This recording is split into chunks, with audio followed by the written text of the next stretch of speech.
Oh, mga ka-istorya, alam nyo ba kung ano binili ko? Jaran!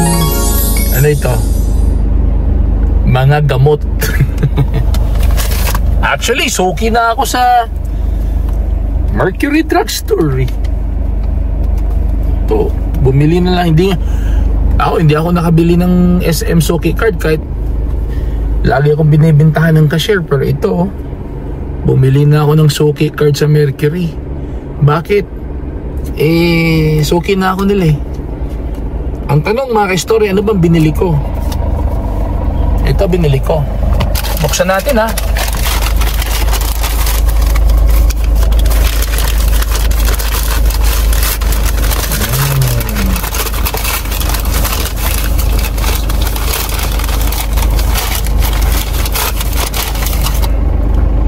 Trileptal. Ano yung Trileptal?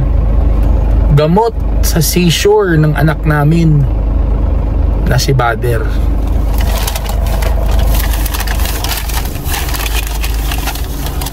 Scotch emulsion.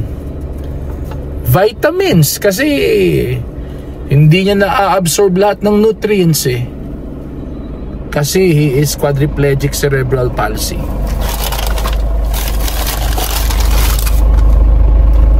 Toothpaste niya pang infant. Hindi siya pwede ng toothpaste na may mint kasi meron din siyang G6PD.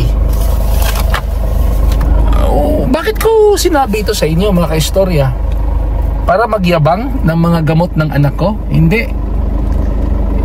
Sinabi ko ito sa inyo to let you know na lahat tayo dito sa mundo meron tayong cross na pinapasan.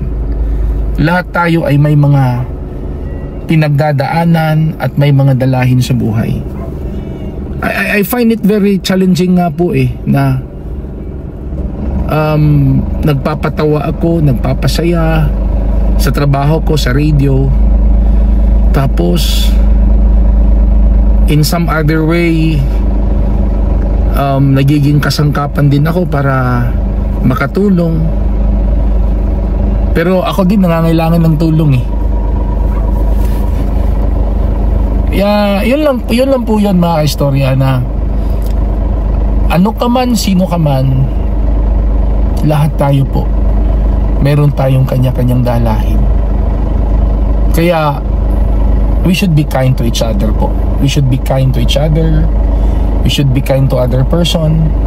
Kung wala man tayong maibigay na material o pera, we should be kind on words.